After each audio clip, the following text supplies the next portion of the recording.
فلا أقسم بمواقع النجوم وإنه لقسم لو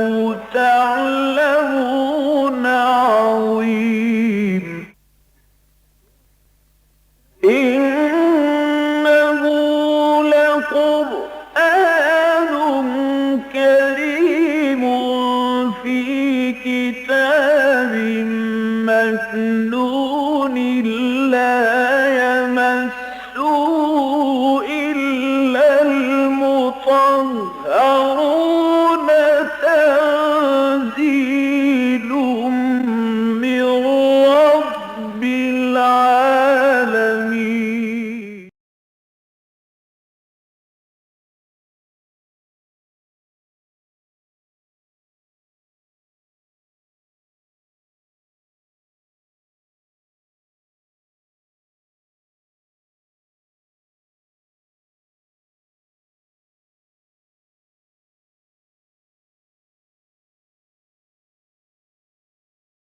رب اشرح لي صدري ويسر لي أمري واحلل عقدة من لساني يفقهوا قولي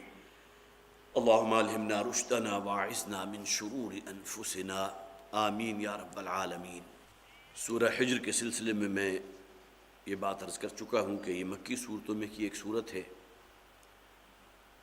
اور ان 7 صورتوں میں شامل ہے کہ جن میں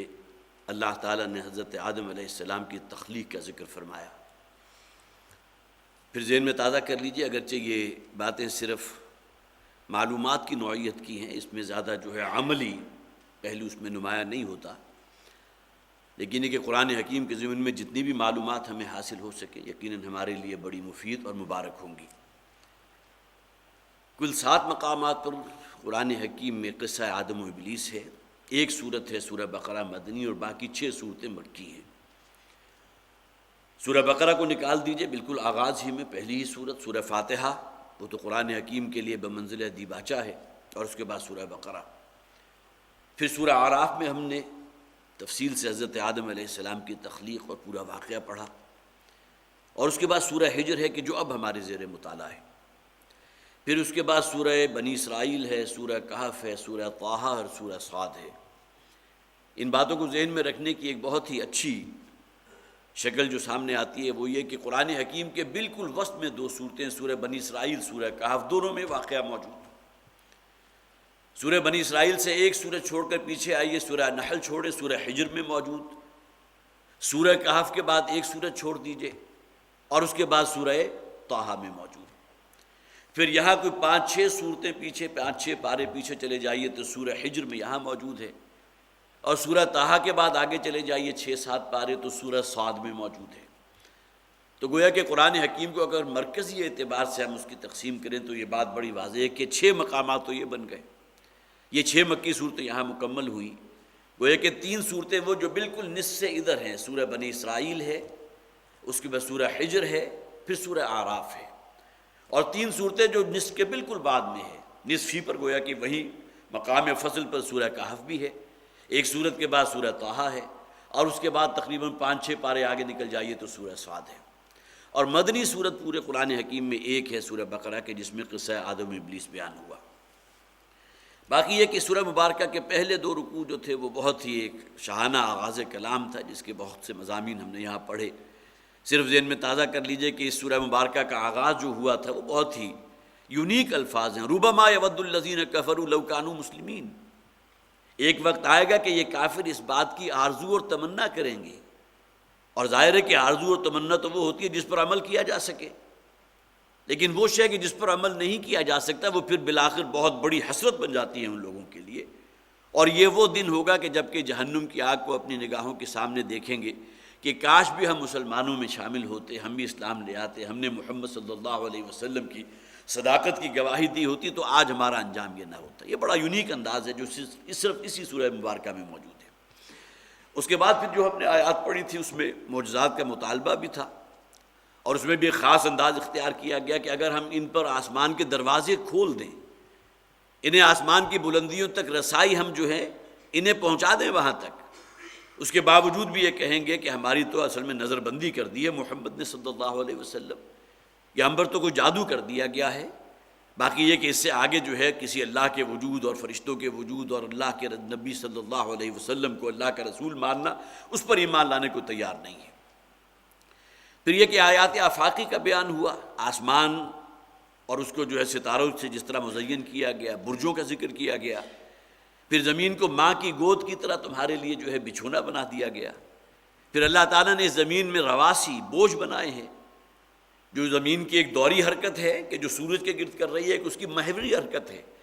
تو محوری حرکت کو کنٹرول کرنے کے اللہ تعالیٰ نے گویا کہ یہ بوجھ بنا دیے ہیں، یہ ویٹس ہیں بہت بڑے بڑے، جو اس کو گویا کہ لڑکھڑانے نہیں دیتے، اس کے اندر ایک بیلنس ہو گیا ہے، اس کے اندر ایک معاملہ جو ہے توازن کا ہو گیا ہے۔ پھر اس کے بعد اللہ تعالیٰ نے فرمایا کہ ہم نے وہ ہوائیں جو ہیں تم پر پھینکی کہ جو بڑے بوجھل بادل لیے ہوئے آ رہی تھیں، اور تم پر جو ہے ہمارا یہ مائع مبارک بارش جو ہے ہم نے نازل فرمائی، اور انواع و اقسام کے تمہیں جو ہے پھل بھی اور تمہاری سبزیاں بھی، تمہارا غلہ ہم نے تمہارے لیے پیدا کر دیا، اور پھر ہم نے تمہیں زندگی بھی عطا کی ہے، ہم ہی نے عطا کی ہے۔ اور یہ نہ سمجھنا کہ تم خود بخود زندہ ہو، بلکہ انما نحن نحیی و نمیت، ہم ہی نے تمہیں زندگی عطا فرمائی ہے، اور ہم ہی اس پر قادر ہیں، جو وقت ہماری نعمت میں ہوگا ہم تمہارے لیے موت کا فیصلہ فرما دیں گے۔ اور پھر یہ کہ ہم ان کو بھی جانتے ہیں کہ جو خیر کے کاموں میں سبقت کرنے والے ہیں، آگے بڑھنے والے ہیں، اور ظاہر یہاں وہ شے بھی مراد تھی جیسے کہ میں نے عرض کیا تھا کہ وہ کہ جنہوں نے اب آخرت کے لیے کمائی کی ہے، متقدمین ہیں، مستقدمین ہیں، اور مؤخرین کون ہیں، مستاخرین کون ہیں، جو پیچھے رہ گئے ہیں۔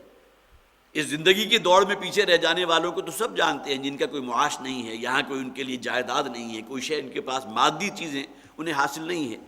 لیکن یہ کہ دین کی دوڑ میں پیچھے رہ جانے والے اس دنیا کے کمانے میں اتنے مشغول ہو گئے کہ دین اور آخرت کے اور اللہ کے رسول کے حوالے سے جو تقاضے ہمارے اوپر عائد ہوتے ہیں انہیں ادا کرنے کو تیار نہیں۔ وَلَقَدْ عَلِمْنَا الْمُسْتَقْدِمِينَ مِنْكُمْ وَلَقَدْ عَلِمْنَا الْمُسْتَأْخِرِينَ۔ اور اس کے بعد پھر تیسرے رکوع سے حضرت آدم علیہ السلام کی تخلیق ہے، جیسا کہ میں پھر عرض کر رہا ہوں کہ قرآن حکیم میں اب یہ تیسرا مقام ہے، سورہ بقرہ، سورہ اعراف اور اس کے بعد سورہ حجر۔ پچھلی مرتبہ جو آیات ہم نے پڑھی تھی اس ضمن میں چند باتیں میں نے بیان کی تھی، خاص طور پر یہ سلسلہ ارتقاء، اور ان باتوں کو پھر ذہن میں تازہ بھی کر لیجیے، اور کچھ اور باتیں بھی جو میں خاص طور پر نوٹ کر کے لایا تھا، اس لیے کہ جو حضرات بھی یہاں حاضر ہوتے ہیں یقیناً ان کے علم میں ہے کہ ڈارون کی ایک تھیوری بھی ہے جو اگرچہ اپنی اصل کے اعتبار سے سراسر گمراہ کن تھیوری ہے، آپ ذہن میں رکھیے تو بہت ہی جسے آپ کہیے بہت ہی گمبھیر قسم کی داڑھی بھی ہے، اور پورے ایک جسے آپ کہتے ہیں کہ دینی شخصیت محسوس ہوتی ہے، لیکن یہ کہ بہرحال بعض اعتبارات سے فرشتوں کا انکار انہوں نے کر دیا، اسی طرح معجزات کا انکار کر دیا، اور یہ اس دور کا جو بھی ایک تقاضا تھا، اس لیے کہ جس طرح یہ مغرب جو ہے اس چھایا ہوا تھا، اور مادی علوم جس طرح انسانوں کے ذہنوں کے اوپر اپنا قبضہ کیے ہوئے تھے، تو اس حوالے سے انہیں گویا کہ مارجن دیا جا سکتا ہے کہ مرعوب ذہنیت کے تحت انہوں نے یہ باتیں جو ہے اپنے آپ کو ان مغربی علوم کے ساتھ ہم آہنگ کرنے کے لیے ان باتوں کے وہ قائل ہو گئے، فرشتوں کا انکار ہے، معجزات کا انکار ہے، اور پھر یہ کہ دین کے جو بھی تصورات ہیں اس کی کوئی بہت ہی ماڈرن قسم کی توجیہ کی گئی، اور اس حوالے سے آج کل کا زمانہ جو ہے اپنی انتہا پر ہے، اس لیے کہ دین کے نام پر دانشوری کے عنوان سے جو شے بھگاری جا رہی ہے، جو میڈیا ہمارے سامنے پیش کر رہا ہے، واقعتاً وہ دین کی اصل تصویر نہیں ہے۔ تو چند باتیں جو میں خاص طور پر چند تفاسیر کا جو میں نے مطالعہ کیا تھا، اگرچہ اس موضوع کے اوپر بڑی بڑی موٹی ضخیم کتابیں بھی موجود ہیں، نظریہ ارتقاء، اور اس میں خاص طور پر یہ کہ اس کے اندر اگر کوئی منطقی یا عقلی پہلو ہے تو اس کا بیان، اور اس کا جو رد کیا گیا قرآن حکیم کی طرف سے، پھر ہمارے جو بھی مفسرین ہیں جو بھی قرآن پر کا جو ہے وہ کچھ فکر کر رکھنے والے ہیں ان کی طرف سے، تو تمام چیزیں بڑی ضخیم کتابوں کی شکل میں بھی موجود ہیں، لیکن یہ کہ بہت ہی اختصار کے ساتھ چند باتیں میں آپ کے گوش گزار کرتا ہوں۔ پہلی بات تو یہ نوٹ کیجئے کہ اس نظریے کے قائل جو ہیں صرف ڈارون صاحب نہیں ہیں، یہ الگ بات ہے کہ سارا کریڈٹ وہ اپنے ساتھ لے گئے، لیکن 350 قبل مسیح میں ارسطو سے اس نظریے کا آغاز ہوا تھا۔ ارسطو کوئی مسلمان نہیں تھا، یا یہ کہ کسی نبی اور کسی رسول کی امت میں سے نہیں تھا، ایک خالصتاً ایک جسے آپ کہیے کہ فلسفی قسم کا آدمی تھا، ارسطوٹل اور اس حوالے سے بہت سے فلسفے جو ہے دنیا میں مقبول ہوئے، اس کے بہت سی ایسی چیزیں جس پہ اس نے تحقیق کی، تو سب سے پہلے یہ نظریہ جو ہے ارسطو کے ہاں پایا جاتا ہے، حضرت مسیح علیہ السلام کی پیدائش سے بھی 345 برس قبل۔ لیکن ہے کہ مسلمانوں میں ابن خلدون ہے، ابن مسکوہ ہیں، اور حافظ مسعودی، یہ خاص طور پر نام ہیں۔ باقی آج کل کے جو ہیں، جو جسے آپ کہیے کہ وہ طبقہ کہ جو اس وقت مرعوب شدہ طبقہ ہے، اس کے اندر سر سید کا نام میں نے لے دیا، اسی طرح پرویز صاحب اس نظریے کی شدت سے قائل ہیں، اگرچہ وہ اس کے ساتھ خدا کے وجود کو یا اللہ کے اس ایک ایسی بڑی قوت کے قائل ہیں کہ اس کے کیے سب کچھ ہوا، لیکن یہ کہ بہرحال بہت سے ان کے ہاں بھی ایسی چیزیں موجود ہیں اسی نظریے کی جب وہ تشریح کرتے ہیں کہ جو سراسر گمراہ کن ہیں۔ میں نے ایک خاص طور پر شعر نوٹ کیا تھا، منصور نے کہا خدا ہوں میں، ڈارون بولا بوزنا ہوں میں۔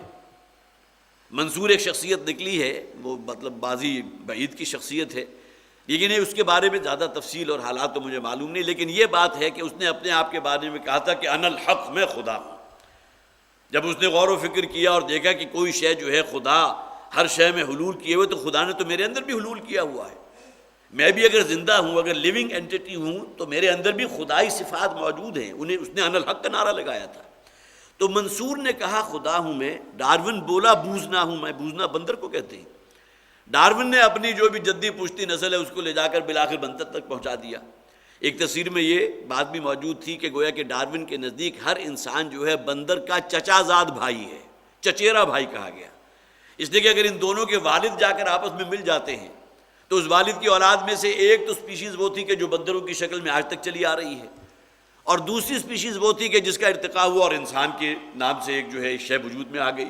تو یہ چچیرا بھائی بن گیا، جسے فرسٹ کزن کہتے ہیں، چچا زاد بھائی ہے انسان بندر کا۔ تو منصور نے کہا خدا ہوں میں، ڈارون بولا بوز نہ ہوں میں، ہنس کے کہنے میں لگے میرے ایک دوست، فکر ہر کس بقدر ہمت اوست۔ کہ وہ منصور نے اپنے آپ کو گویا کہ خدا تک پہنچا دی اور کہا کہ میں انا الحق ہوں، میں خدا ہوں، اور ڈارون صاحب نے بڑی چھلانگ بھی ماری تو پہنچے بندر تک کہ میرے آباء و اجداد جو ہے وہ تو نسل اصل میں بندر سے چلی ہے۔ تو فکر ہر کس بقدر ہمت اوست، یہ ہر شخص کے اپنے فکر کا معاملہ ہے، اپنے آپ کو جہاں چاہے وہ جس لیول پر چاہے رکھ لے۔ اب جو اعتراضات وارد ہوتے ہیں خاص طور پر سلسلہ ارتقاء کے سلسلے میں بہت ہی اختصار کے ساتھ، جیسا کہ میں نے عرض کیا کہ بڑی بڑی ضخیم کتابیں بھی موجود ہیں، لیکن جو حضرات بھی یہاں کے شرکاء ہیں ان کے سامنے اگر چند بنیادی باتیں آ جائیں تو یقیناً بڑی مفید ہوں گی۔ سب سے پہلی بات یہ نوٹ کیجئے کہ ارتقاء کے ماننے والے کسی بھی چھوٹے سے چھوٹے ایسے واقعے کی نشاندہی نہیں کر سکے جو پوری نسل انسانی میں جو 12,000 سے 15,000 برس کا ایک دورانیہ ہے، فرض کیجیے حضرت آدم 12,000 14,000 برس پہلے کی شخصیت ہیں، ان کے بعد سے لے کر اور اب تک ڈارون کے دور تک کوئی ایک واقعہ بھی ایسا ہوا ہو کہ دیکھا ہو لوگوں نے کہ چڑیا جو تھی وہ کوئی مرغا بن گئی، ارتقاء کے بعد ہی بنے گی نا۔ اسی طرح گدھا جو تھا وہ ارتقاء کے نتیجے میں گھوڑا بن گیا۔ وہ تمام سپیشیز جو ہے وہ اپنی جگہ موجود رہی ہیں، کسی نے بندر کو یا شمپنزی کو انسان بنتے دیکھا نہیں،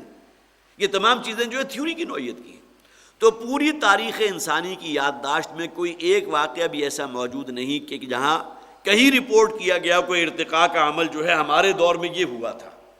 فلاں حیوان جو ارتقاء کر کے فلاں حیوان کے اندر تبدیل ہو گیا، کوئی چڑیا جو تھی وہ مرغا بن گئی، یا شمپنزی جو تھا اس کو ہم نے انسان بنتے ہوئے خود دیکھا، کوئی ایسا واقعہ موجود نہیں۔ دوسری ہے کہ ارتقاء کی جو بھی درمیانی شکلیں تھیں، اس لیے کہ کہنے والے یہ کہتے ہیں کہ ارتقاء انسان کی جو تاریخ ہے بلکہ اس کائنات کی تاریخ کو وہ تقریباً 3 ارب سال پیچھے لے کر جاتے ہیں، اور اس کے بعد 3 ارب سال کے بعد مختلف اس کا دورانیہ ہے، 2 ارب سال پہلے یہ ایک معاملہ ہوا تھا، 1.5 ارب سال پہلے یہ ہوا تھا، پھر 1 ارب سال، پھر کروڑوں میں آ گئی فگر، پھر لاکھوں میں آ گئی، اور آج ڈارون صاحب جو ہے اس بات کے قائل ہیں کہ انسان کی جو سپیشیز ہے اس کا آغاز جو ہے تقریباً 20 لاکھ سال پہلے ہوا تھا، لیکن اس کائنات کا آغاز جو ہے وہ تقریباً 3 ارب سال پہلے کو مانتے ہیں۔ تو اس پورے عرصے کے دوران جتنی بھی ارتقاء کی درمیانی شکلیں تھیں، یونی سیلولر آرگنزم ہے، امیبا جسے کہا جاتا تھا، اور اسی طرح اس کے درمیان کی جو شکلیں ہیں، پھر اس میں بحری مخلوق بھی آ گئی، پھر اس میں جسے ریپٹائل کہتے ہیں، حشرات الارض، رینگنے والے جانور، وہ بھی ارتقاء کی شکل ہے، اور اسی طرح اس کے بعد پھر ریڑھ کی ہڈی والے جانور جسے فقرہ کہتے ہیں، اور غیر فقری یا فقری، یہ پوری کی پوری سپیشیز، ان کے درمیان میں کوئی ایسی شے موجود نہیں ہے، ارتقاء کے درمیان کی تمام شکلیں اب بھی موجود ہیں۔ حالانکہ اگر ارتقاء ہونا چاہیے تھا تو پھر بندر نام کی کوئی شے نہ ہوتی، ہر بندر کو انسان میں تبدیل ہونا چاہیے تھا، یا درمیان میں جتنے بھی غیر ہڈی والے جانور ہیں، ریپٹائلز ہیں، رینگنے والے جانور ہیں، اسی طرح بحری مخلوق ہے، ان تمام کا گویا کہ کالعدم ہو جانی چاہیے، اور تمام چیزیں ایز اے ہول اپنی سپیشیز کے اندر منتقل ہو جانی چاہیے تھی۔ جبکہ ڈارون صاحب جس نظریے کو ماننے والے ہیں ان کے پاس اس کا کوئی جواب نہیں ہے کہ وہ تمام چیزیں یونی سیلولر آرگنزم اب بھی موجود ہے، بحری مخلوقات اس قسم کی ہے جس کی آپ کوئی توجیہ کر ہی نہیں سکتے۔ تو اس سلسلے کی تمام کڑیاں جو ہے حشرات الارض ہیں، ریپٹائلز ہیں، یہ تمام جو ہے ریڑھ والی جانور ہیں، ریڑھ کی ہڈی کے بغیر والے جانور ہیں، اب تک کیوں موجود ہیں؟ اگر ارتقاء ہوتا تو تمام کے اندر تبدیلی ہونی چاہیے تھی۔ تیسرے یہ کہ اس کے درمیان کی جو ہڈیاں ہیں بالکل مفقود ہیں۔ مثلا بغیر ریڑھ کی ہڈی والے جانور، ان سے جب ریڑھ کی ہڈی والے جانوروں کے درمیان میں جو ایک ارتقاء کا پروسیس ہے، اس درمیان کی کوئی شے وہ سامنے نہیں لا رہے۔ اب یہ تو نہیں ہوا کہ ایک ہی دن کے اندر یا ایک ہی سال کے اندر جو ہے تمام ریڑھ کی ہڈی بغیر ریڑھ کی ہڈی والے جانور جو ہیں وہ ریڑھ کی ہڈی والے جانور بن گئے ہوں۔ تو ان کی جو درمیانی شکلیں ہیں وہ اس ڈارون کے ہاں بالکل مفقود ہیں، ان کا کہیں ذکر ہی نہیں ہے۔ اسی طرح ایک بہت بڑی دلیل یہ ہے کہ اس تھیوری کے مطابق جو پہلا انسان بنا تھا وہ انتہائی ناقص العقل تھا، انتہائی کمزور تھا۔ اب اسی دور کے اندر بڑے بڑے ڈائناسور بھی موجود ہیں، خوفناک درندے بھی موجود تھے، بحری مخلوق بھی موجود تھی، جن کے تصور کرتے ہوئے پورا آڈیٹوریم رکھ لیجئے اور ڈائناسور جو ہے وہ شاید اس سے بھی کہیں بڑا ہوگا، یہ مانتے ہیں نا یہ لوگ۔ تو اس پورے دور کے اندر یہ انسان زندہ کیسے رہا جو اپنی خلقت کے اعتبار سے بھی انتہائی ضعیف تھا، ناقص العقل بھی تھا؟ یا یہ کہ اسی وقت اگر اس کی پوری ڈیولپڈ عقل جو ہے وہ فراہم ہو چکی ہوتی اور اس کے بعد پھر اپنے لیے تدبیریں اختیار کرتا اور بہت ذہین ہوتا، ان تمام کے مخلوقات سے جو ہے جو ان کے حملوں سے اپنے آپ کو بچانے کے لیے کوشش کرتا۔ تو جب تم مانتے ہو کہ پہلا انسان انتہائی ناقص العقل بھی تھا، انتہائی ضعیف اور کمزور بھی تھا، تو اتنے بڑے بڑے درندوں کے اندر وہ باقی کیسے رہ گیا؟ اور نہ صرف باقی رہا بلکہ اس کی نسل بھی آگے چلتی رہی، آگے بڑھتی رہی، تاکہ اب جو ہے تقریباً 6.5 ارب انسان اس وقت موجود ہیں۔ اگر آپ انہیں ٹریس بیک کریں گے تو کہاں تک پہنچیں گے؟ تو ایک بڑی اسٹرانگ دلیل ہے کہ اس پورے ماحول کے اندر انسان کا وجود، اس کا برقرار رہنا، اس کا بقا کیسے ممکن تھا؟ پھر یہ کہ اس تھیوری کے مطابق ابتدائے آفرینش جو تقریباً 3 ارب سال ہیں، فرض کیجئے وہ اس تھیوری کی بات میں کر رہا ہوں،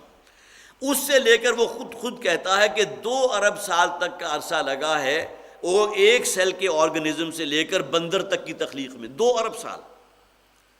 اب بندر سے انسان کی تخلیق، جس میں صرف وہ معاملہ نہیں بلکہ عقلی اور شعوری طور پر زمین و آسمان کا فرق ہے،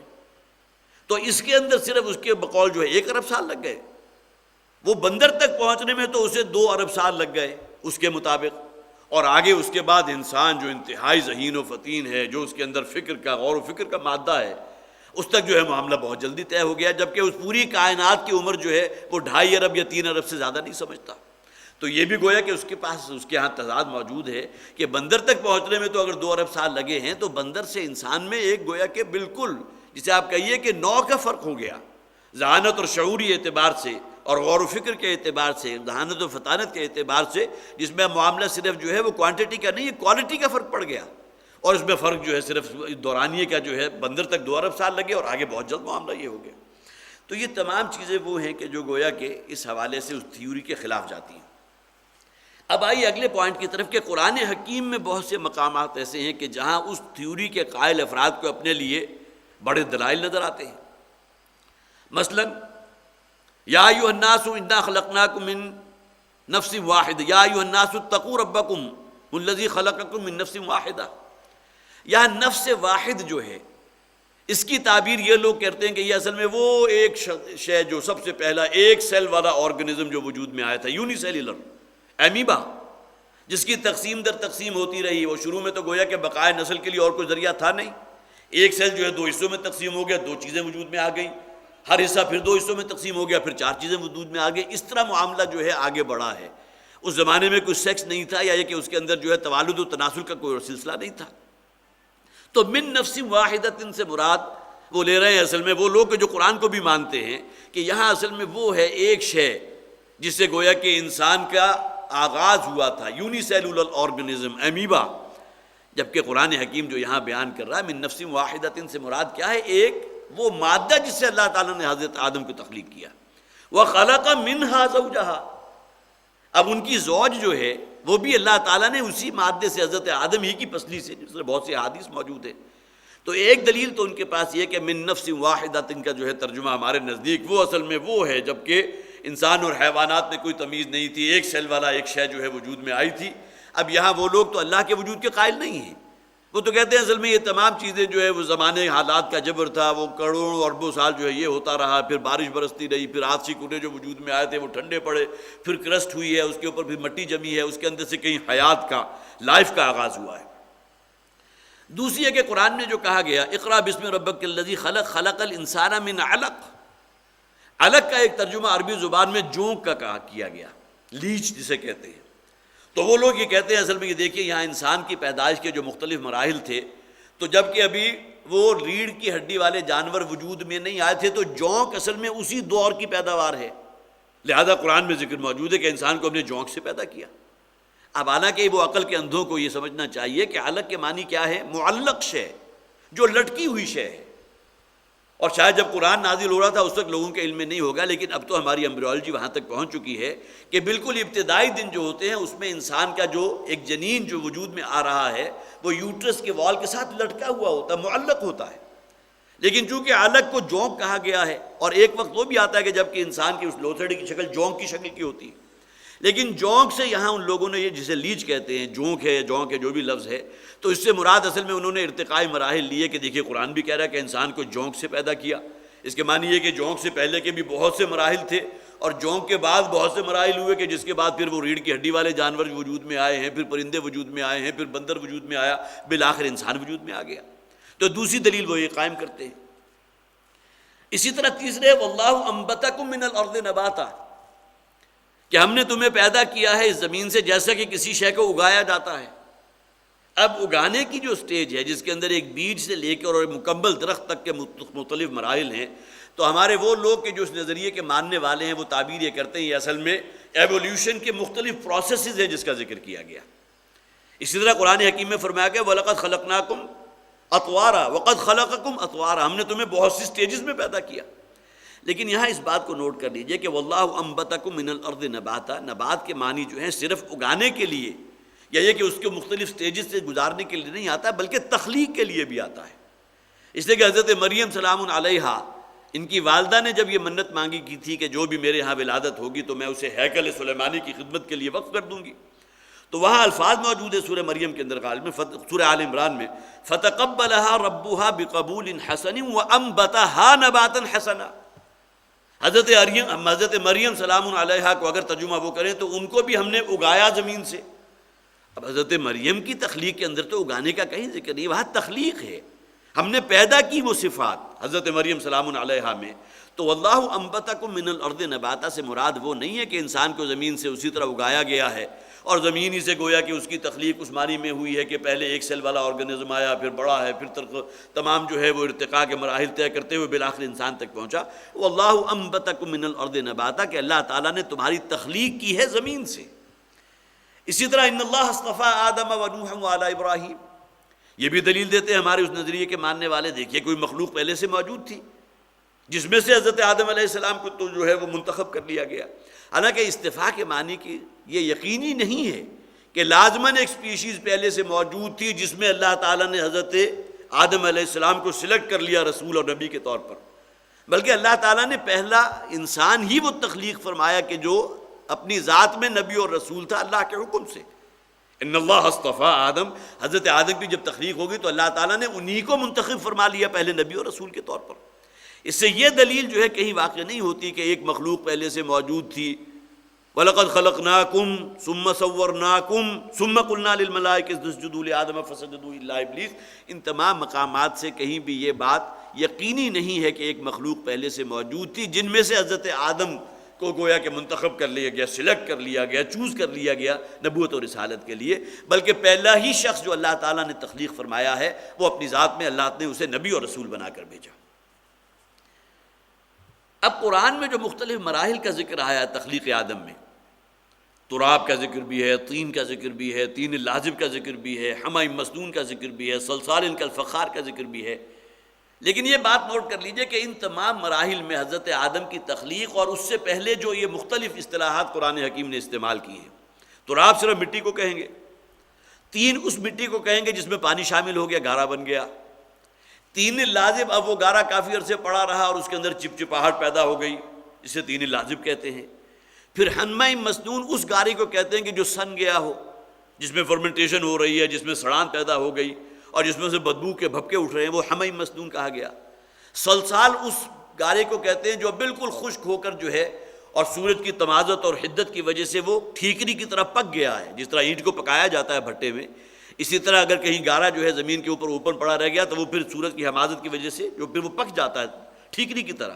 تو سلسال اسے کہا گیا۔ سلسال ان کا کل فخار، جس طرح کھنکتی ہوئی ٹھیکری ہوتی ہے اس طرح اس چیز سے اللہ نے انسان کو پیدا کیا۔ پھر وہ جو 3 مرتبہ یہاں آیا وَلَقَدْ خَلَقْنَا الْإِنسَانَ مِنْ صَلْصَالٍ مِنْ حَمَإٍ مَسْنُونٍ، طویل ترین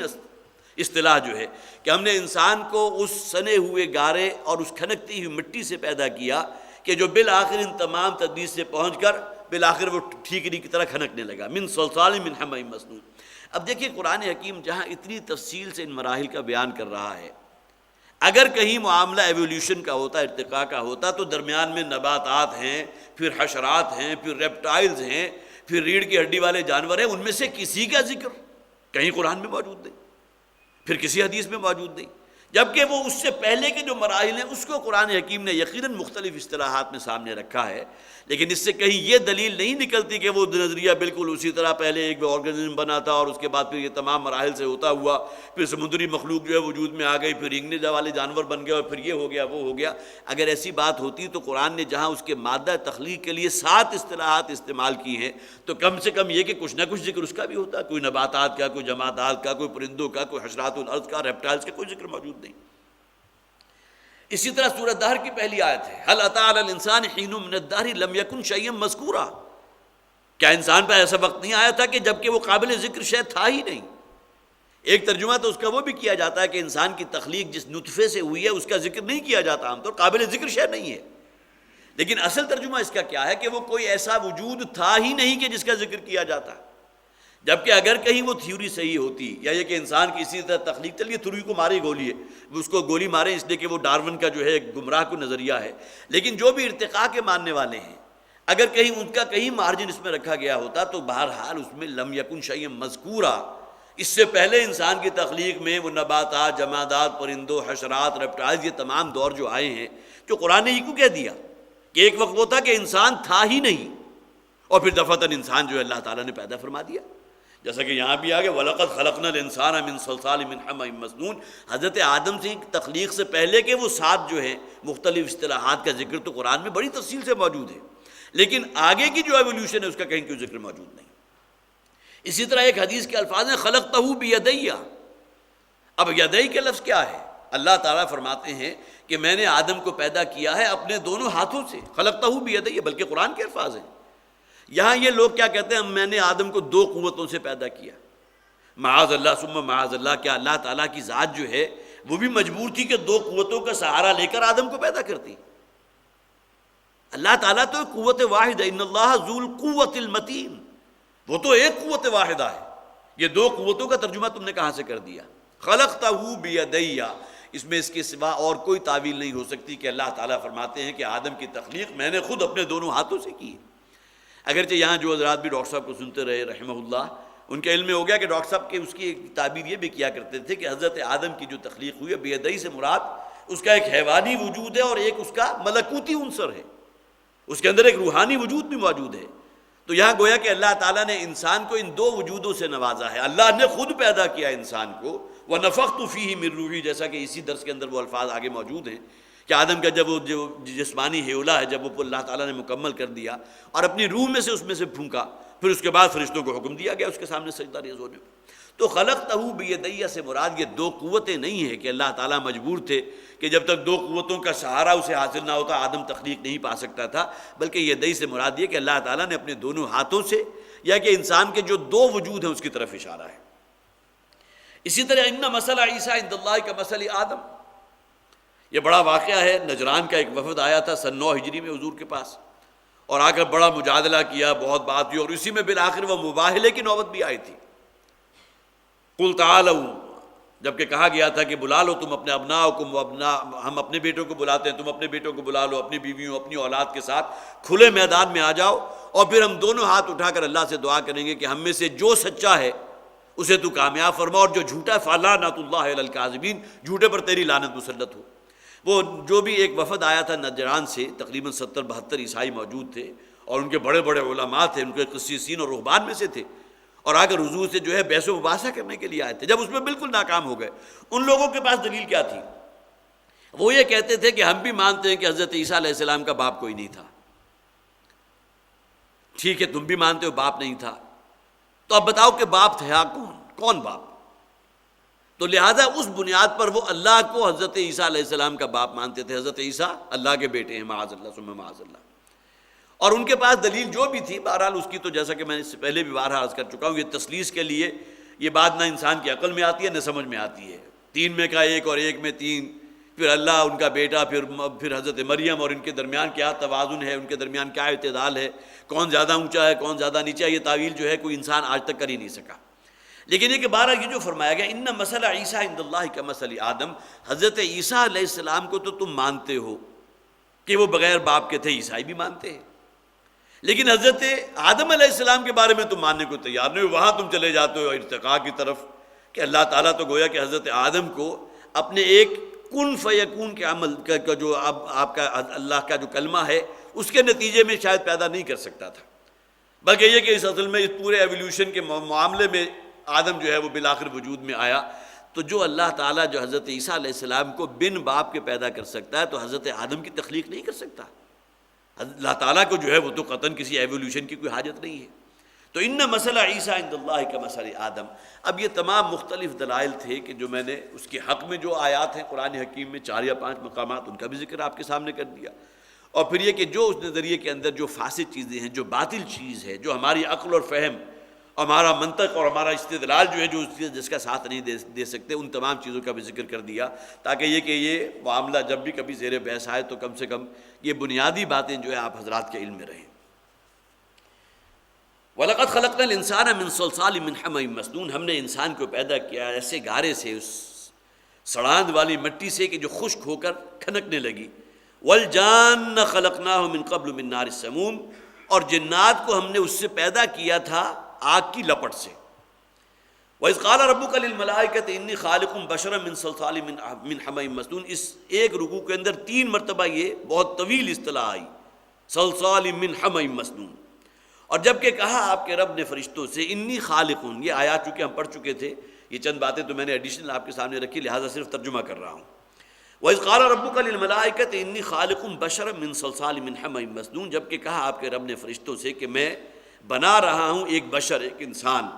اس مٹی سے کہ جو سڑ چکی ہو اور پھر خشک ہو کر کھنکنے لگے۔ فَإِذَا سَوَّيْتُهُ وَنَفَخْتُ فِيهِ مِنْ رُوحِي، اور جب میں اس کا وہ ظاہری جسد جو ہے سویت، اس کا تصفیہ کر دوں،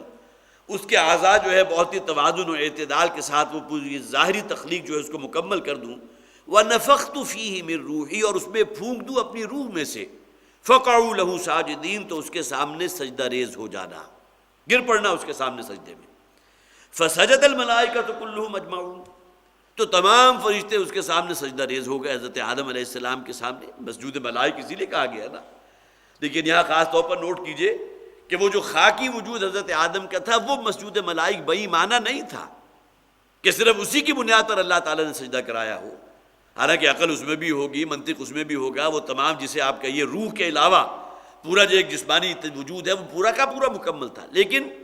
فرشتوں کو حکم تب دیا گیا اللہ تعالیٰ کی طرف سے جبکہ اللہ نے اپنی روح میں سے پھونکا، وَنَفَخْتُ فِيهِ مِنْ رُوحِي۔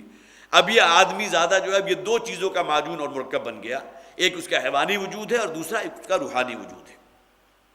فَسَجَدَ الْمَلَائِكَةُ كُلُّهُمْ أَجْمَعُونَ، تو تمام فرشتے سجدہ ریز ہو گئے اس کے سامنے، کلہم، سب کے سب، اجمعون، پھر اس کے اندر تکرار مزید ہے، تمام فرشتے الا ابلیس۔ اب فرشتوں کی کتنی تعداد ہے اس کا کوئی اندازہ ہم نہیں کر سکتے، وہ کتنے بڑے بڑے لشکر ہیں، اس کو تو صرف ہم اسی حضور کی وہ حدیث جو بارہا آپ کے سامنے میں نے رکھی ہے کہ حضور نے فرمایا کہ اس کائنات کا ایک چپا بھر جگہ بھی ایسی موجود نہیں جہاں کوئی نہ کوئی فرشتہ موجود نہ ہو اور اللہ کی تسبیح اور اللہ کی حمد نہ کر رہا ہو، تو اس سے آپ فرشتوں کی تعداد کا اندازہ لگا سکتے ہیں۔ جبکہ یہ اس زمین کا جو آسمان ہے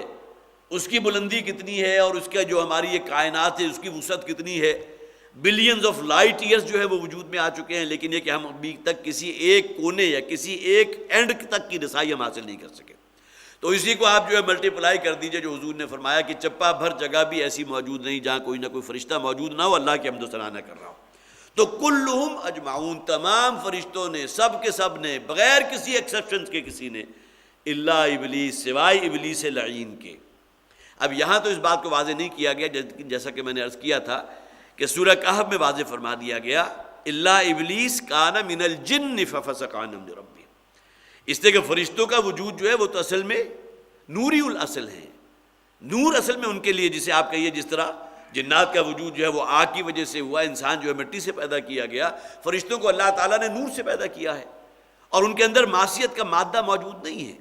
لا یعصون اللہ ما امرہم۔ انسان کے اندر معصیت بدرجہ اتم موجود ہے، اس کے نفس کے اندر شیطنت موجود ہے، شیطان اس کے اندر، اس کے رگ و پے میں سرایت کیے ہوئے، تمام چیزیں اپنی جگہ موجود، لیکن فرشتوں کے اندر کہیں کسی درجے کے اندر بھی معصیت کا مادہ ہی نہیں ہے، لا یعصون اللہ ما امرہم وَيَفْعَلُونَ مَا يُؤْمَرُونَ، اور کرتے وہی کچھ ہے جس کا انہیں حکم دیا جاتا ہے۔ تو الا ابلیس، ابلیس نے کیوں سجدہ نہیں کیا تھا؟ اس لیے کہ وہ فرشتوں کے طبقات میں سے نہیں تھا۔ اب سوال یہ پیدا ہوتا ہے، اس کا بھی جواب مفسرین کے ہاں موجود ہے، مجھے معلوم نہیں کہ اس ضمن میں ان کے پاس کوئی صریح حدیث بھی ہے یا نہیں، لیکن اصل میں یہ جنات ہی کے طبقے کا ایک فرد تھا، عزازیل اس کا نام تھا، اصل نام عزازیل ہے، تو حدیث میں موجود ہے۔ ابلیس اصل میں اس کا صفاتی نام ہے، ابلس یبلس کے معنی آتے ہیں کسی کے مایوس ہو جانے کے لیے، تو ابلیس وہ ہے جو راندہ درگاہ ہو چکا، جو اللہ کی رحمت سے بالکل مایوس ہو چکا، ابلیس اس کے اندر گویا کہ اب ایک دوام ہے جس کے لیے اللہ کی رحمت کا کوئی سوال نہیں ہے، تو ابلیس اس کا صفاتی نام ہے، اس کا اصل نام عزازیل تھا، یہیں سے وہ شیطان کا لفظ بھی ہمارے یہاں آ گیا، شیطان لعین، جس طرح عام طور پر من الشیطان الرجیم، شیطان لعین وہی ابلیس۔ لیکن یہ کہ جو لوگ کہتے ہیں وہ یہ کہ یہ اصل میں جنات میں سے تھا، لیکن بہت ہی اللہ والا، اللہ کا خوف رکھنے والا، زہد اور تقویٰ میں اتنا اوپر ہو گیا تھا کہ اللہ تعالیٰ نے اسے فرشتوں کی جماعت میں شامل فرما دیا تھا۔ اب اس کے لیے کیا دلیل ہے، پھر میں عرض کر رہا ہوں کہ کوئی دلیل، لیکن تمام مفسرین نے تقریباً اسی بات کے اندر جو ہے اس پر اجماع لیا ہے کہ اللہ تعالیٰ نے اسے پھر فرشتوں کی جماعت میں شامل فرما دیا۔ جب تمام فرشتوں کو حکم دیا گیا تو جسے آپ کہیے کہ اس امر کے امتثال میں یہ ابلیس کے جو اب اس جماعت میں شامل ہو چکا تھا وہ بھی اس میں شامل تھا، لیکن اس نے سجدہ نہیں کیا، اور وہاں اس کی سرکشی اور تمرد اور تکبر جو ہے وہ آڑے آ گیا۔ ابا ان یکون مع الساجدین، اس نے نافرمانی کی اللہ کے حکم سے، ان یکون مع الساجدین کہ وہ ہو جاتا سجدے کرنے والوں میں۔ اگر اللہ کے حکم کو مان لیتا، تمام فرشتوں کے سامنے سجدہ ریز ہو جاتا، تو اب آگے آپ اس کے ہفت خواہ اگر بنانا چاہیں، پھر نہ انسان وجود میں آتا، نہ حضرت آدم کی اولاد آگے بڑھتی، نہ جنت ہوتی، نہ دوزخ ہوتی، نہ دنیا وجود میں آتی، لیکن یہ تمام چیزیں اللہ تعالیٰ کی حکمت میں تھیں، اللہ کے علم کامل میں ہر شے پہلے سے موجود تھی، اور یہ تمام چیزیں اللہ تعالیٰ کے اسی حکمت ہی کا گویا کہ اس کا ایک مظہر ہے کہ اس کے مختلف جو ہے سامنے آتے رہے۔ قال یا ابلیس ما لک الا تکون مع الساجدین، تو اللہ تعالیٰ نے فرمایا اے ابلیس کیا معاملہ ہوا تمہارے ساتھ، ما لک الا تکون مع الساجدین کہ تم سجدہ کرنے والوں میں شامل نہ ہوئے، تم نے سجدہ کیوں نہیں کیا؟ قال لم اکن لاسجد لبشر، تو اس پر ابلیس نے کہا کہ میں نہیں ہوں کہ میں سجدہ کروں کسی انسان کو۔ دلیل کیا تھی؟ خلقتہ من صلصال من حمأ مسنون، اور انتہائی گندی مخلوق، حقیر مخلوق کہ جو اس سڑے ہوئے گارے سے پیدا کی گئی۔ اب ظاہر ہے اگر یہ شیطان کہہ رہا ہے تو اس کے معنی کیا ہے کہ اسے بھی معلوم تھا کہ آدم کی جو تخلیق ہوئی ہے، اور اس کے اندر وہ سٹیج بھی آئی تھی کہ جب کہ وہ مادہ جو تھا بالکل گڑ سڑان اس میں سے تافر اٹھ رہا تھا، تو اس نے وہی دلیل دی کہ ایک ایسی مخلوق کو جس نے تو نے پیدا کیا ہے اس گارے سے جو سڑان دینے والا تھا، اور بالآخر وہ بالکل خشک ہو کر ٹھیکری کی طرح بجنے لگا، اس کو میں تو کبھی سجدہ نہیں کروں گا۔ ایک طرف اللہ کا حکم تھا، دوسری طرف اس کا تکبر آڑے آ گیا،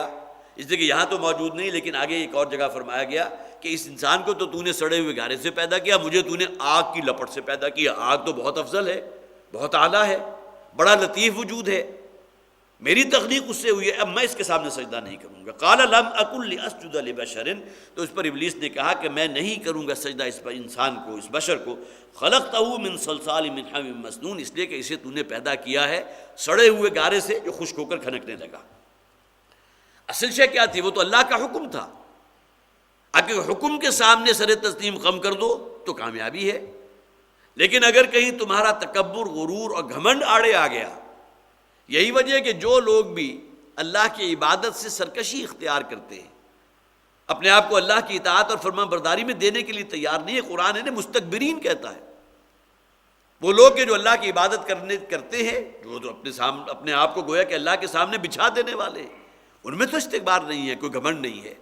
لیکن یہ کہ وہ مستکبرین قرآن انہیں کہتا ہے کہ جو اللہ کی عبادت سے روگردانی اختیار کرنے والے، ان میں کبر پیدا ہو گیا۔ اللہ کا حکم اس قابل ہی نہیں کہ اس پر عمل کیا جائے، اللہ کے رسول کا حکم، اسوہ محمدی صلی اللہ علیہ وسلم، ٹھیک ہے اس زمانے کے لیے اسوہ ہوگا، لیکن آج کے دور میں جیسا کہ ایک دریدہ شخص نے کہا تھا، دریدہ دہن شخص نے، جس کا میں نے بارہا حوالہ دیا اور اس کے چونکہ راوی خود محترم ڈاکٹر صاحب تھے، کہ ٹھیک ہے اس دور میں اصل میں فاطمہ بنت محمد صلی اللہ علیہ وسلم، اور ٹھیک ہے وہ قابل تقلید تھی، لیکن آج ہمیں دیکھنا ہے فاطمہ جناح کو، وہ ہمارے لیے قابل تقلید ہے۔ آج ہمیں اس سے کوئی سروکار نہیں کہ فاطمہ بنت محمد صلی اللہ علیہ وسلم ورضی اللہ تعالی عنہ، ان کی سیرت و کردار ہمارے لیے اسوہ ہے یا نہیں۔ آج کے دور کے لیے اصل کوئی کرائیٹیریا اور اگر کوئی شے ہے، اور حضرت فاطمہ پردہ کرتی تھی یا نہیں کرتی تھی، اس سے ہمیں کوئی سروکار نہیں، ہمیں یہ معلوم ہے فاطمہ جناح پردہ نہیں کرتی، لہذا ہمارے لیے وہ دلیل جو ہے کالعدم ہے۔ یہ بات کہنے والے جو ہے، جسے آپ کہیے کہ یہ دریدہ دہن لوگ جو ہیں زبان میں اس حد تک آگے گزر جانے والے، گستاخی کے اندر موجود رہے، ہر دور میں موجود ہیں، اور جس دور کا ڈاکٹر صاحب حوالہ دیا کرتے تھے وہ کوئی زیادہ پرانی بات تو نہیں ہے۔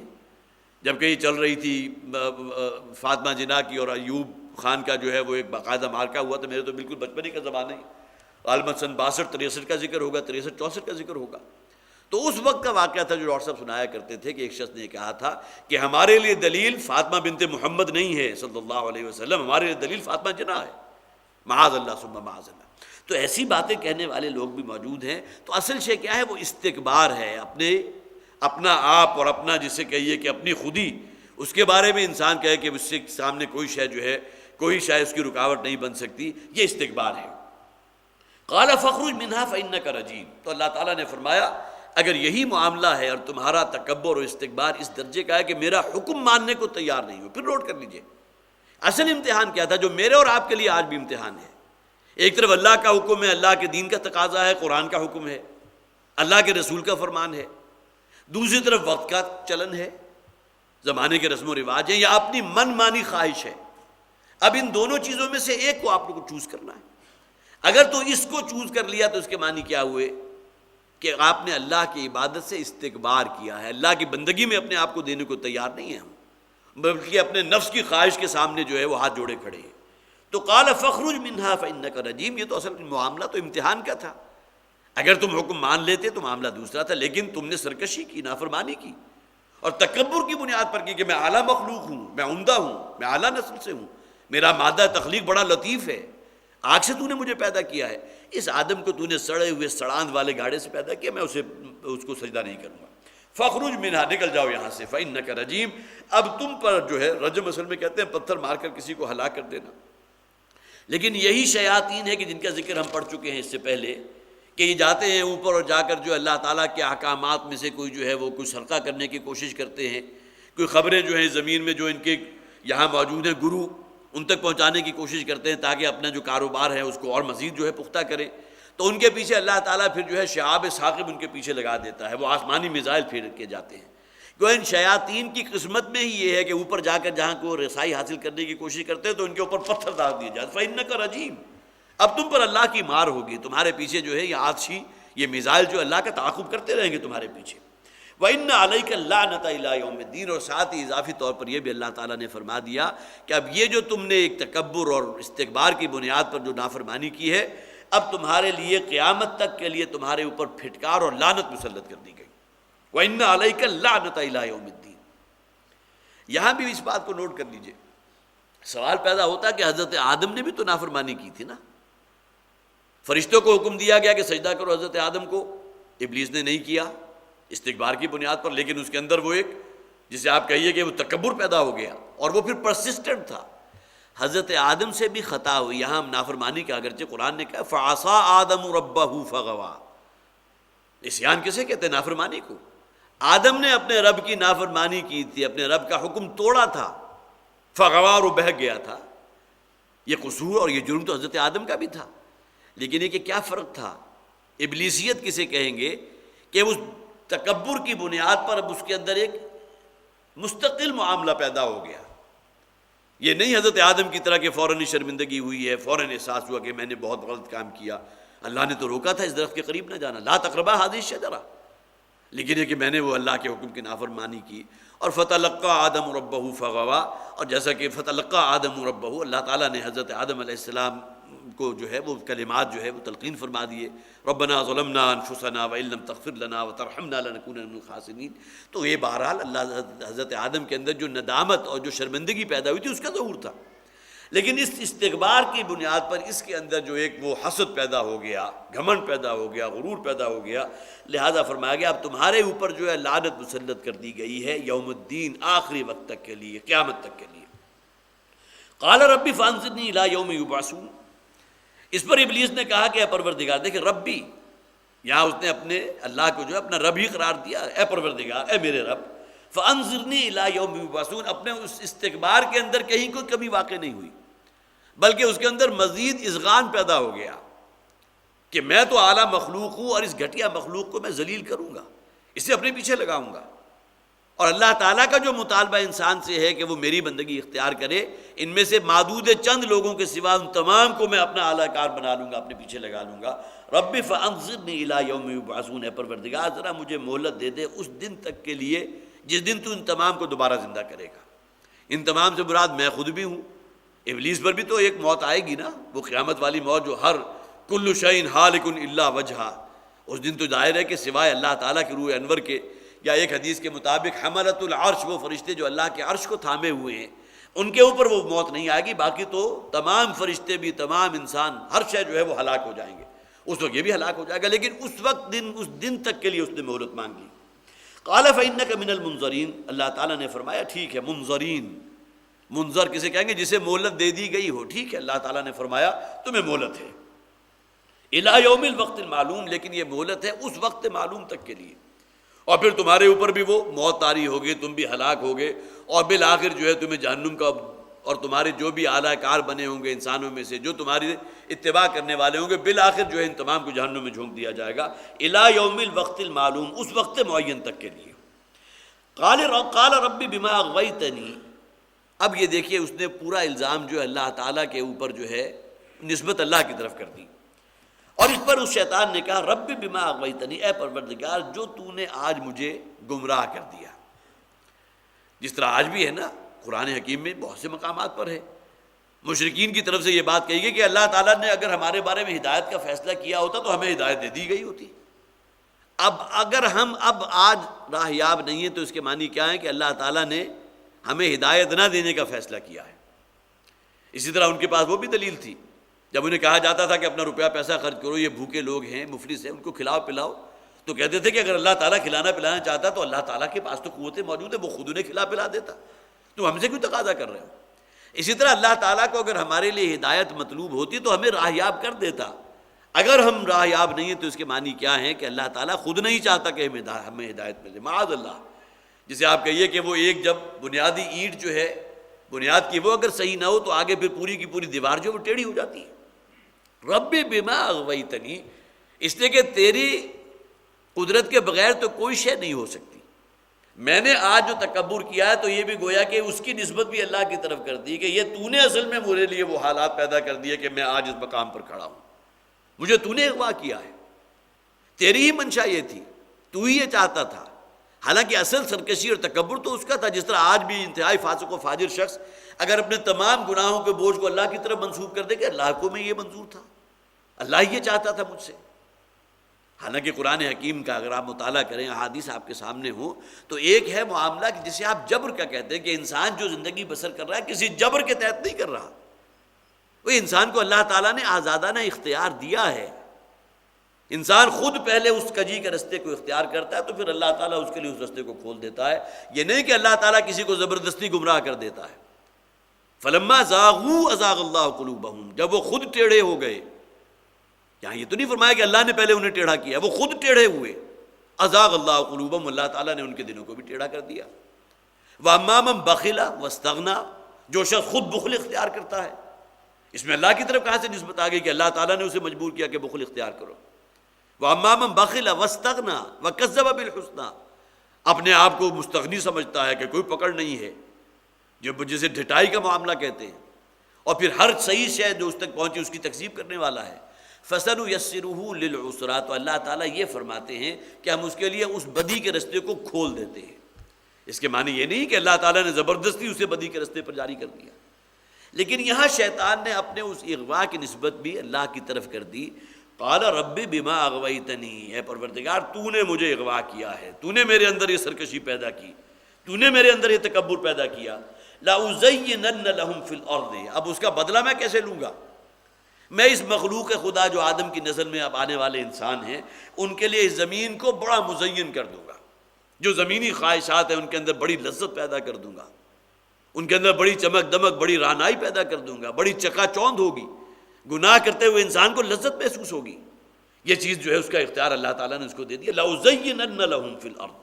اس مخلوق آدم جو بھی انسان، آدم کے جو بھی بیٹوں اور نسل میں آگے جو لوگ چلیں گے، ان کے لیے زمین کی تمام چیزوں کو بڑا مزین کر دوں گا۔ وَلَأُغْوِيَنَّهُمْ أَجْمَعِينَ، اور ان تمام کو میں اپنے پیچھے لگا لوں گا، انہیں بھی اغوا کر دوں گا، انہیں بھی اپنا اعلیٰ کار بنا دوں گا۔ إِلَّا عِبَادَكَ مِنْهُمُ الْمُخْلَصِينَ، یہاں ایکسیپشن ہے، سوائے ان انتہائی خالص کیے ہوئے لوگوں کو کہ جو خاص تیرے ہی بندے ہوں گے۔ اس کے معنی کیا ہوئے کہ شیطان کی دسترس سے صرف وہی شخص محفوظ رہے گا کہ جسے اللہ تعالیٰ کی طرف سے خاص جو ہے ایک حفاظت بھی حاصل ہو۔ نبی اور رسولوں کا معاملہ تو یقیناً ایسا ہے، لیکن یہ کہ جو مخلص کیے ہوئے، جنہوں نے اپنے آپ کو خالص کر لیا اور اللہ کی دی، جن کے نزدیک ہر شے سے مقدم ترین شے دین ہو، آخرت ہو، قرآن ہو، اللہ کا حکم، اللہ کے رسول کا حکم ہو، سوائے ایسے معدود چند لوگوں کے کہ جو اس مقام پر ہوں گے، اس کے سوا جتنے بھی ہوں گے لَأُغْوِيَنَّهُمْ أَجْمَعِينَ، تمام کو اپنے پیچھے لگا لوں گا، ان سب کو اغوا کر دوں گا۔ قَالَ هَذَا صِرَاطٌ عَلَيَّ مُسْتَقِيمٌ، تو اللہ تعالیٰ نے فرمایا، جیسا کہ سورہ بقرہ میں ہم پڑھ چکے، فَإِمَّا يَأْتِيَنَّكُم مِّنِّي هُدًى فَمَن تَبِعَ هُدَايَ فَلَا خَوْفٌ عَلَيْهِمْ وَلَا هُمْ يَحْزَنُونَ، میں ان کے لیے ہدایت کا سامان بھی کروں گا، وقتاً فوقتاً نبیوں اور رسولوں کو بھیجتا رہوں گا۔ جو لوگ ان کی پیروی کریں گے، اللہ کے احکامات فرما برداری کے اندر اپنے آپ کو دے دیں گے، تو وہ ہوں گے جو صراط مستقیم پر ہوں گے۔ قال ھذا صراط علی مستقیم، اور یہ صراط مستقیم ہے جو سیدھی مجھ تک پہنچ جائے گی۔ یہ مجھ تک پہنچنے کا ذریعہ، میری رضا حاصل کرنے کا ذریعہ صراط مستقیم ہے۔ اور سورہ فاتحہ کے اندر نماز کی حرکت میں ہم اللہ سے کیا شے مانگ رہے ہیں؟ اہدنا الصراط المستقیم، اے پروردگار ہمیں رہنمائی فرما، ہمیں چلا، ہمیں رستہ دکھا، صراط مستقیم جو سیدھا تیری رضا کی طرف جا رہا ہو۔ ان عبادی لیس لک علیہم سلطان، اس لیے کہ جو میرے خاص بندے ہوں گے، جنہوں نے اپنی نفسانی خواہشات کو میرے حکم کے تابع کر دیا ہوگا، جو ان تمام لذات دنیاوی سے اگرچہ بازار سے گزرا ہوں، خریدار نہیں ہوں، اللہ تعالیٰ نے کسی شخص کو اگر وسعت دی ہے تو حضور نے تو سختی سے سنب کیا ہے ایسے شخص کو جو اللہ تعالیٰ کے انعامات اور احسانات اس پر ہوں، لیکن لوگوں کو دکھانے کے لیے درویشی کا لبادہ اڑا ہوا ہے، پہبند لگے ہوئے جو ہے، اس نے کہیں پوشاک اس کے جسم کے اوپر ہے، اور اپنے معیار زندگی کو ایک سطح سے اوپر آنے دینے کے لیے تیار ہی نہیں، تاکہ لوگوں کے نزدیک جو ہے فقیر رہے، مفلس رہے، حالانکہ گھر میں اس کے پاس کھتے بھرے ہوئے جو خزانے موجود ہوں۔ تو ایسے شخص کے بارے میں تو نبی اکرم صلی اللہ علیہ وسلم نے بھی اس کی سرزنش فرمائی۔ اگر اللہ تعالیٰ کی طرف سے عنایات ہیں، اللہ کی طرف سے جو ہے اس کے رزق میں فراوانی ہے، خالص حلال ذریعے سے حاصل ہوا رزق، تو اس کے جو بھی آثار ہیں اس کے اوپر نمایاں ہونے چاہیے، لوگوں کو بھی معلوم ہونا چاہیے کہ اللہ تعالیٰ کے اس کے اوپر فضل احسان ہے۔ ان عبادی لیس لک علیہم سلطان، جو میرے خاص بندے ہوں گے،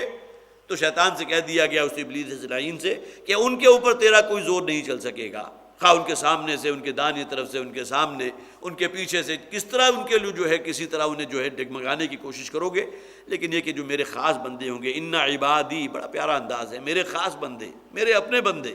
جنہوں نے اپنے آپ کو میری ہی اطاعت و فرمانبرداری میں دیا ہوگا، لیس لک علیہم سلطان، ان کے اوپر تیرا کوئی زور نہیں چلے گا، تیرا کوئی جو ہے ان کے اوپر تجھے کوئی سلطان حاصل نہیں ہوگی ان کے خلاف۔ الا من اتبعک من الغاوین، سوائے ان، ظاہر ہے کہ اگر شیطان پر لعنت ہے تو ان لوگوں پر بھی تو ہے نا جو اس کے پیروکار بن گئے،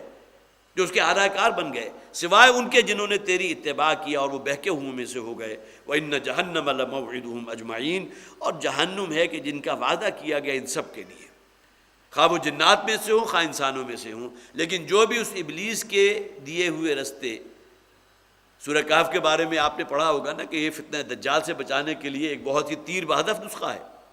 اور اس کا اصل مرکزی مضمون کیا ہے؟ اس دنیا کی بے ثباتی، یہاں کی چمک دمک تو ہے، انا جعلنا ما علی الارض زینۃ لہا، ہم نے زمین کو بڑا مزین کر دیا ہے، اس میں بڑی لذت کے سامان ہیں. اور جیسا کہ میں نے عرض کیا کہ گناہ کرنے میں خاص لذت انسان کو محسوس ہوتی ہے، وہ شیطان کا وسوسہ ہے نا، شیطان کو اللہ نے دسترس دی ہے ان تمام چیزوں پر.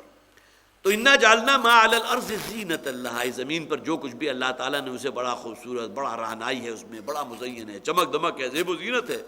لنبلوکم ایکم احسن عملا، لیکن اصل شے کیا ہے؟ وہ امتحان ہے کہ کون لوگ ہیں کہ جو اپنے آپ کو اللہ ہی کے حکم کے تابع رکھنے والے ہیں. اگرچہ موقع موجود ہے، ذرا سا جھوٹ بولا ہے، ذرا سا کوئی بیان حلفی غلط دے دیا اور لاکھوں کروڑوں کا جو ہے کوئی نفع آپ نے حاصل کر لیا، اس کا فائدہ حاصل کر لیا، لیکن یہ کہ بالآخر جہنم بھی تو آخر منتظر ہے نا. وَإِنَّ جَهَنَّمَ لَمَوْعِدُهُمْ أَجْمَعِينَ، اور جہنم ہے کہ جن کا وعدہ ہے ان تمام کے ساتھ. لَهَا سَبْعَةُ أَبْوَابٍ، اور اس جہنم کے 7 دروازے ہیں. لِكُلِّ بَابٍ مِّنْهُمْ جُزْءٌ مَّقْسُومٌ، اور ہر ایک دروازے سے داخل ہونے والوں کے لیے ایک خاص حصہ ہے جو اللہ تعالیٰ نے متعین کر دیا. اربوں خربوں انسان جو جہنم کا دیدن بنیں گے تو کس کس دروازے میں سے کس کو داخل ہونا ہے، یا یہ کہ اس کے بارے میں بہت سی احادیث بھی میں نے چند نوٹ کی تھی، لیکن اب ہمارا وقت جو ہے 1 گھنٹہ تقریباً مکمل ہو گیا، اس پر انشاءاللہ اگلی مرتبہ گفتگو ہوگی. یہاں جہنم کے بارے میں فرمایا گیا، احادیث کے اندر موجود ہے کہ جنت کے بھی 8 دروازے ہیں، یا 8 اس کے لیولز ہیں، لیکن یہ جہنم کے کون سے لیول ہیں ایک حدیث کے مطابق وہ انشاءاللہ اگلی مرتبہ میں سامنے رکھوں گا. میرے اور آپ کے لیے اصل جسے آپ کہیے لمحہ فکریہ کیا ہے؟ شیطان کا ذکر کیا گیا، اپنے آپ کو اس کی دسترس سے بچانے کی کوشش کرنا. اور سب سے بڑا شیطان ہمارے اندر ہمارا نفس موجود ہے. ان النفس لامارۃ بالسوء، ان نفسانی خواہشات کے خلاف جو ہے اللہ کی اپنے آپ کو اس کی فرما برداری میں دے دینا، جس کے بارے میں حضور نے فرمایا یہ جہاد کی بنیادی ترین شکل ہے. اگرچہ افضل کا لفظ ہے، افضل الجہاد، افضل ترین جہاد اس شخص کا ہے کہ جس نے اپنی خواہشات نفس کو اللہ کے حکم کے تابع کر دیا. اللہ تعالی ہمارے اندر یہ جذبات پیدا فرمائے. بارک اللہ لی ولکم فی القرآن العظیم ونفعنی وإیاکم بالآیات والذکر الحکیم.